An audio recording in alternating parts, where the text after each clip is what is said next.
Rebonjour. Après cette courte pause, revenons avec notre module sur la gestion des ressources humaines et nous nous intéressons à l'évaluation et à la formation. Commençons par donner un peu de détails par rapport au processus d'évaluation en entreprise. Dans la leçon précédente, nous avons donné au moins 3 raisons pour lesquelles les entreprises doivent passer à l'évaluation des collaborateurs, et ça c'est pour le salarié lui-même, pour l'employeur, mais aussi l'évaluation est importante pour les gestionnaires des ressources humaines. Dans l'introduction de ce module, nous allons partager d'abord l'objectif principal de l'évaluation. Il s'agit de pouvoir maîtriser le processus d'évaluation des performances des salariés, et la grande préoccupation pour cela est de savoir pourquoi évaluer. Et nous avons expliqué les 3 raisons pour lesquelles il faut évaluer, c'est-à-dire la raison inhérente au salarié, la raison inhérente à l'employeur, mais aussi la raison inhérente à la fonction ressources humaines. Et nous allons nous intéresser dans cette présentation sur comment évaluer ses collaborateurs en entreprise.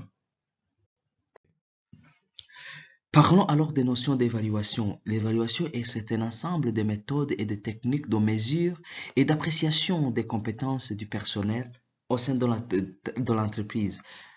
Apprécier, mesurer les compétences des salariés. C'est ça l'évaluation dont on parle. Ce n'est pas l'évaluation d'un étudiant, c'est l'évaluation des compétences du salarié.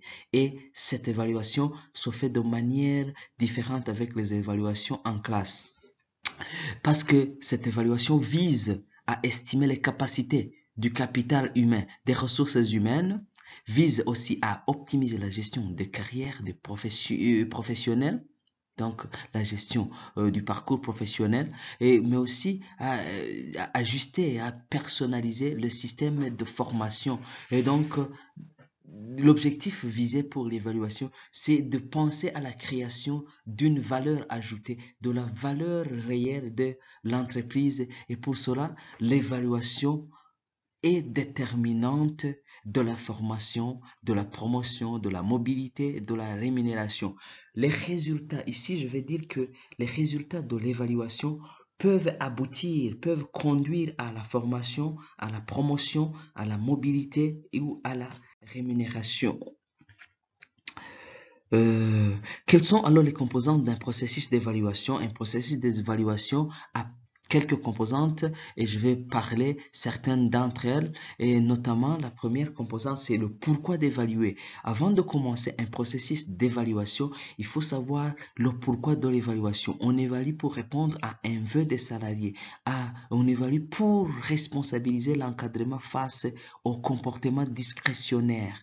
Et voilà, on évalue aussi pour faciliter la gestion des carrières.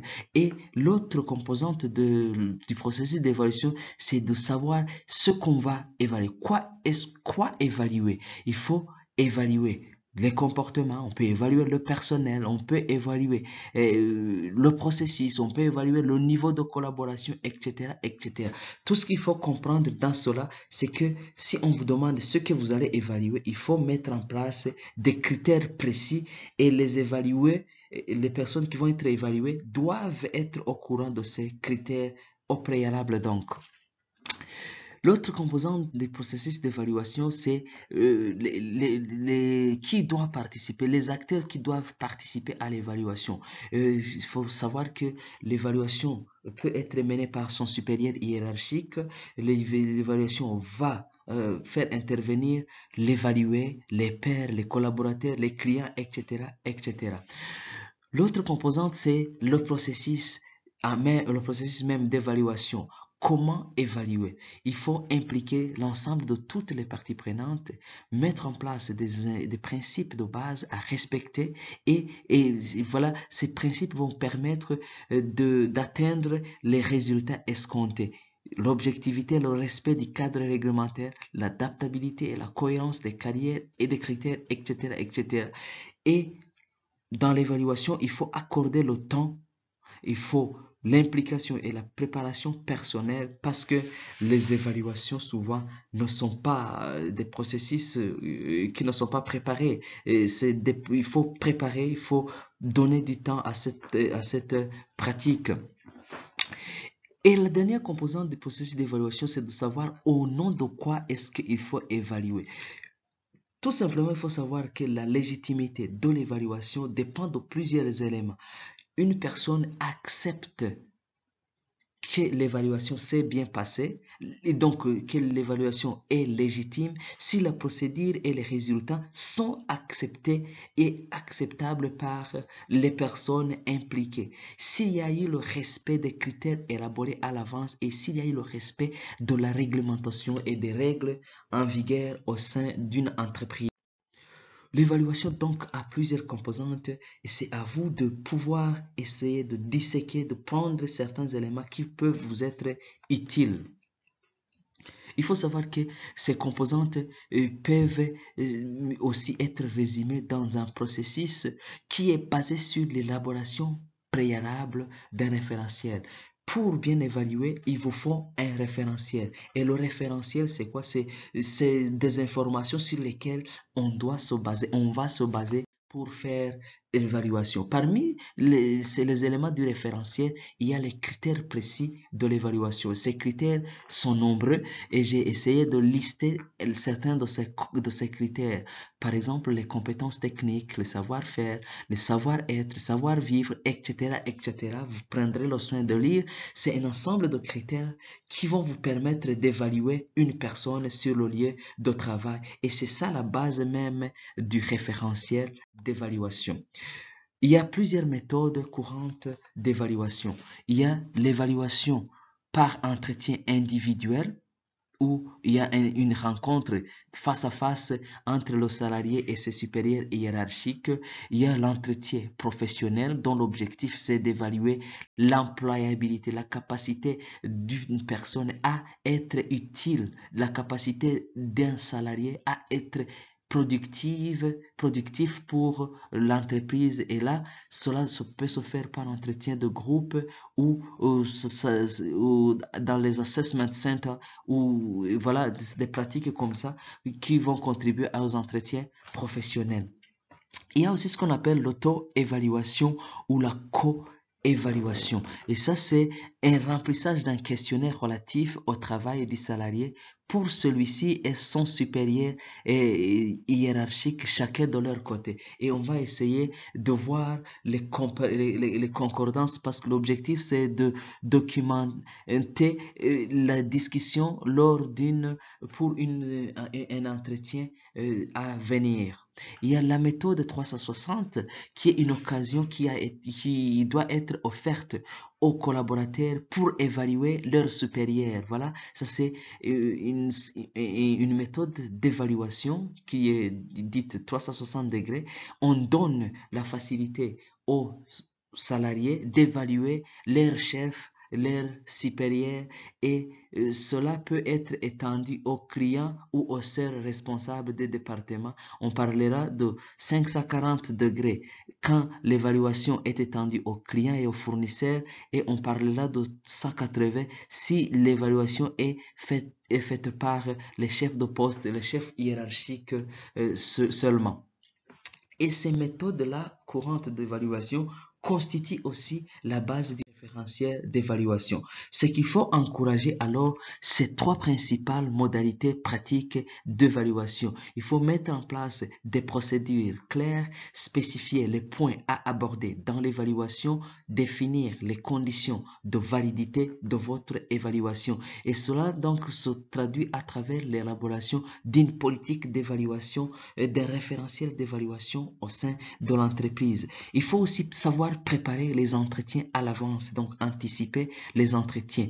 Et d'autres pratiques à encourager, par exemple, c'est la personnalisation et l'individualisation de l'évaluation dans un cadre de critères précis. Par exemple, un chef doit savoir une personne talentueuse et essayer de personnaliser son évaluation, de créer des critères spécifiques à cette personne. C'est par exemple les écoles d'excellence. Il y a des évaluations spécifiques pour ces écoles d'expérience. Et surtout, ne pas négliger l'auto-évaluation parce que c'est une autocritique du salarié sur son travail.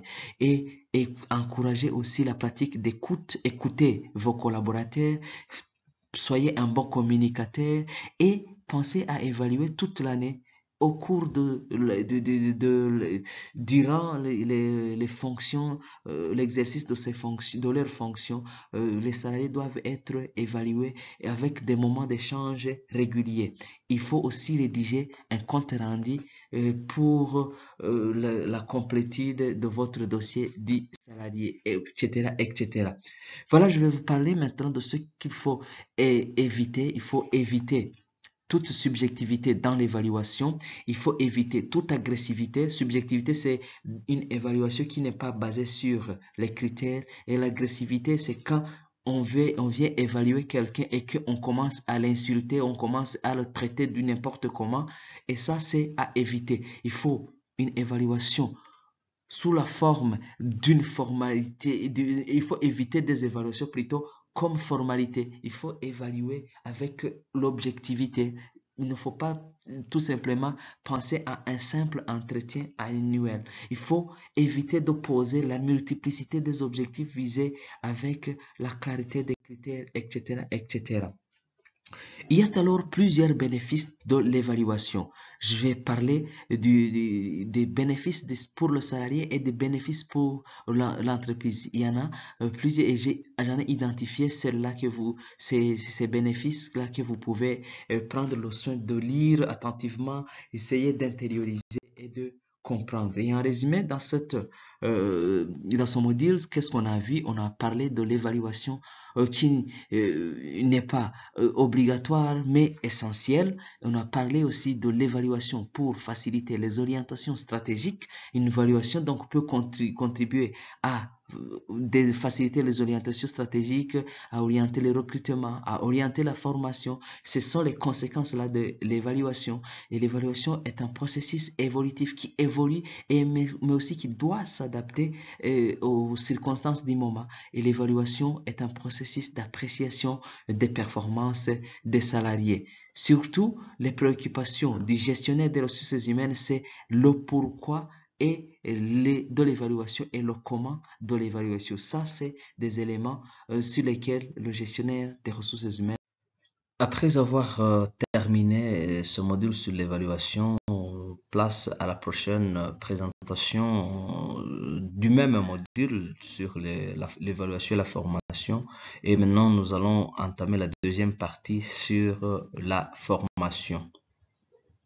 On doit se baser et je vous remercie.